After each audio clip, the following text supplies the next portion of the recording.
But before we get into the heavy lifting of the mechanics, we've got to address the elephant, or, well, the apple, in the room. Did a rogue apple actually bonk Isaac Newton on the head and just instantly download the laws of physics into his brain? It's a super convenient historical shortcut, right? But the truth is a little different and, honestly, a lot more interesting. Physics is often made out to be way more complicated and mythological than it actually is. So, here's our roadmap for today's explainer. 1. The apple story and truth. 2. First law, inertia and friction. 3. Second law, force and acceleration. And 4. Third law, action and reaction. Let's jump right into Section 1, the apple story and truth. So there's a pretty stark contrast between pop culture and historical reality here. The popular myth is that Newton was just taking a nice nap under a tree, an apple hit him, and boom, physics was born. But reality is quite different. Not only is the whole apple on the head thing a fabricated tale used to kind of spoon-feed history to us, but the concepts themselves weren't entirely brand new. In fact, early Indian scholars like Bhaskaracharya were actively exploring these exact ideas long before Newton Chacha ever codified them. It's absolutely crucial to remember that our understanding of motion has a really rich global history. Now that we've cleared up those rumors, let's move on to Section 2, First Law, Inertia and Friction.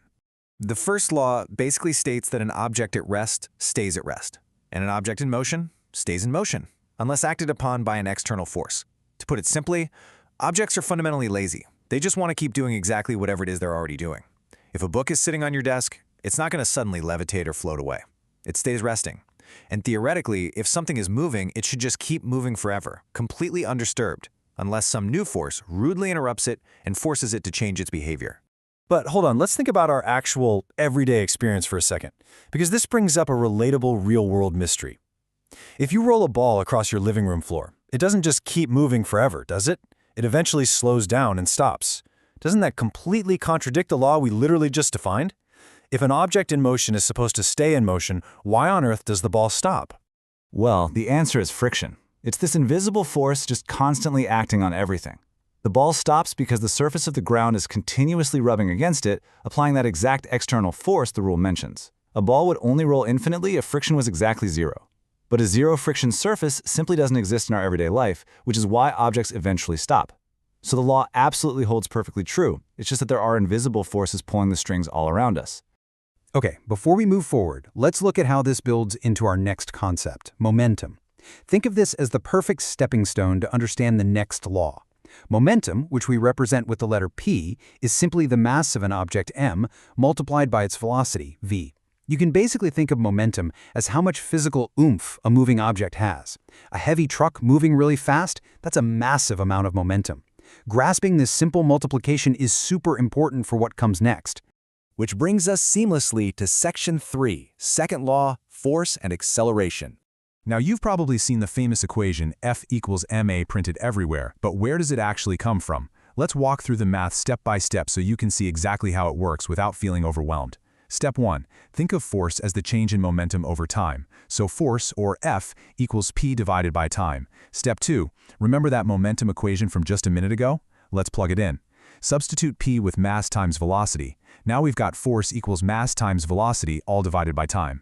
And step 3, here is the real magic trick. In physics, velocity divided by time is literally the definition of acceleration, just how fast your speed is changing. So we replace that v over t with a for acceleration. And boom, there it is, the final equation. Force equals mass times acceleration. Put simply, if you apply a force to an object, you increase its acceleration. It's beautiful, it's logical, and it flows perfectly. All right, let's transition to the final, and perhaps most famous law. Section 4, Third Law, Action and Reaction. The third law is honestly wonderfully poetic. It dictates that forces never exist in isolation. They always happen in pairs. If you apply a force to an object, that object applies the exact same amount of force right back onto you in the opposite direction. Every action has an equal and opposite reaction. But here is where we hit another fascinating puzzle.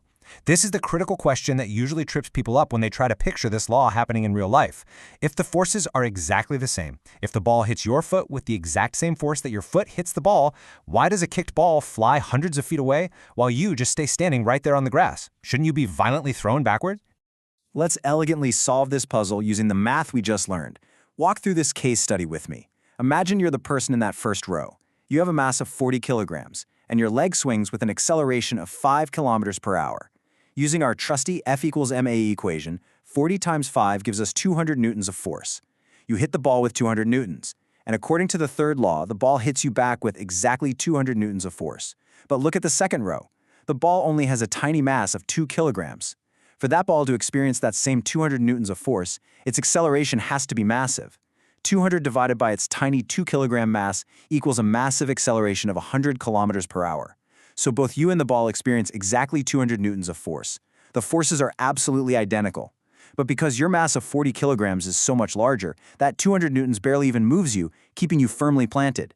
The ball, however, being so light, is sent flying across the field. It's the exact same force, just acting on completely different masses. And just like that, the foundational rules of movement are demystified. From the myth of the apple to the invisible pull of friction, the elegance of F equals ma, and the perfectly balanced dance of action and reaction. But here's a final thought to leave you with as we wrap up this explainer. If every single physical interaction out there, from dropping a pen to the orbit of the planets, is bound by this strict, predictable exchange of mass and acceleration, is the universe just one giant pre-programmed math equation? Definitely something to think about the next time you kick a ball. Thanks for joining me on this explainer, and I'll see you in the next one.